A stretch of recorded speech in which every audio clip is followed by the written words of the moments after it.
Hi everybody, this is Claire. I'm a textile artist and teacher from the UK, and I'm very proud, of course, to be part of this SAQA exhibition. Next, please. The piece I have hanging in this exhibition is called Round Hole plus Square Peg equals Space to Grow, and it measures 46 by 31 inches. Mostly overall, and it kind of sums up how I feel about not confining yourself, but by finding the space you need to explore possibilities and find out things that you might not have expected. I'm so happy that this piece has been able to travel because over to the other side of the world, especially now we can't. So I think it's another one of the great opportunities that being a SAQA member offers.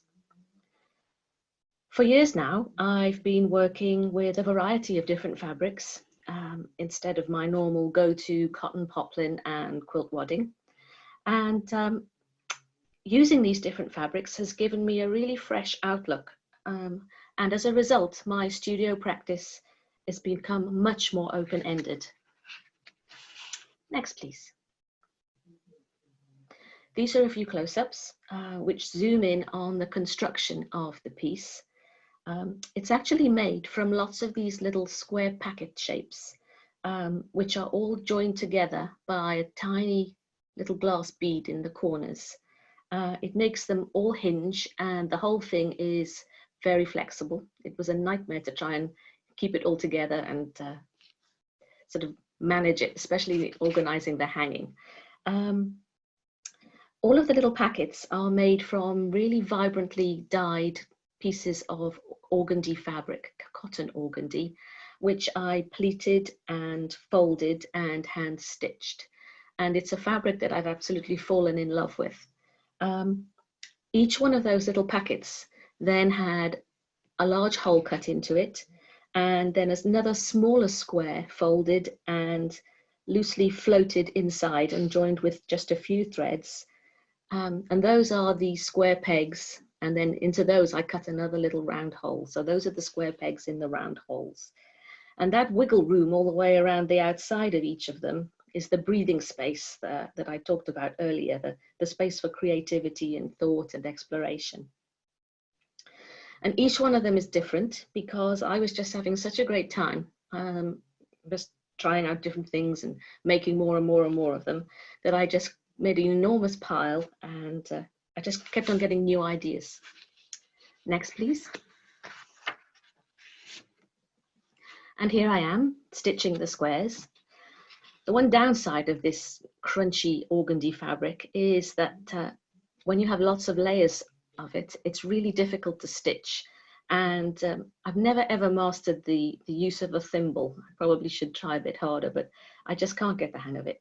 And so when my fingers just get too sore, I just switch to the machine and do a little bit of machine stitch instead to give my fingers a rest.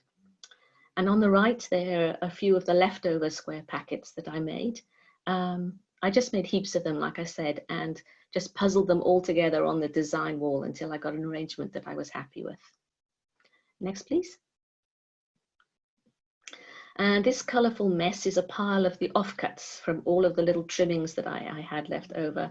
And I must say, I find them so pretty that I can't bear to throw them away. So I have a huge bucket full of them. And from time to time, I just grab a few out and fold them up and add little bits and pieces to things. Next, please. Another thing I love about organdy fabric is that it really, really takes colour, dye or paint really easily and quickly, and you get such an intense color from it.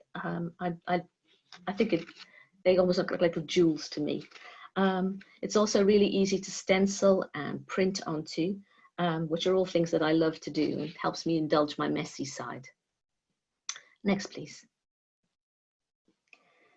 And here I am figuring out some possibilities when I'm folding the fabric. This cotton organdy takes a crease just like paper, and it's great for making 3D shapes.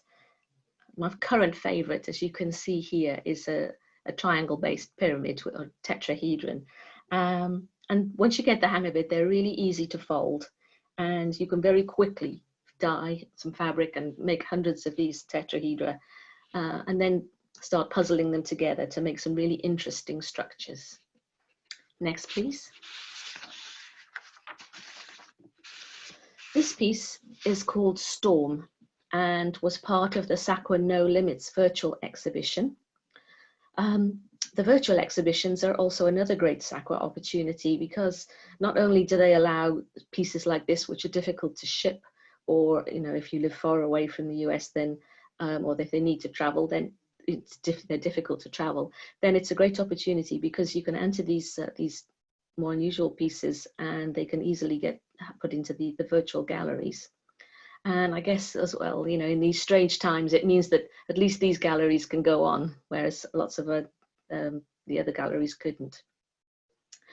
This piece is made from 64 blue tetrahedra joined in a lattice structure, which measures around 40 by 46 inches. And as I was stitching them all together, I got the feeling that I was sort of handling a huge storm cloud. So I added silver leaf to represent lightning strikes throughout the piece. And you can actually get a better view of this from the side view. So next, please. And you can see here that those are the tetrahedra that stand off of the wall. And if you look carefully, there's lots of hand stitch, tiny seed stitch all over it as well. And the really nice thing about this cotton organdy is that if you get the geometry right, then it can hold its own weight without any need for any other stiffening or armature. So it's quite versatile once you sort of start playing around with it. Next, please. But for me, the really fascinating thing happens when these shapes get stacked, and they can stack, and then when they fold onto each other, some really cool shapes start to form. This is from my connectivity series, and these 3 pieces are actually just one piece. But the nice thing is that every time you pick it up and then put it down, each of the pieces folds and flops around, and it magically somehow folds into a different shape. And so you've got all these different arrangements just from one piece. Next, please. And this is still the same piece. It's formed from 18 of those tetrahedra, stitched into stacks of 3 and then joined together. And in some ways, I just love these little pockets that seem to form as it folds around. Next, please. And this is another one. This one, it has a similar structure, except it's only made from 15 tetrahedra. So you can see it's got some similarities, but the way that they're joined means that it falls into slightly different shapes. And this one makes me kind of think of a sinister flower. Next, please. And here's another. This one is interesting in that when it's suspended, I really like the way that when it twirls around, you can see deep inside into the center, and there's lots of extra stitching in there that you can't really see at the moment, but as you get closer and as it turns, you can see deep inside it. And this one's got lots and lots of stitch all over it. Next, please.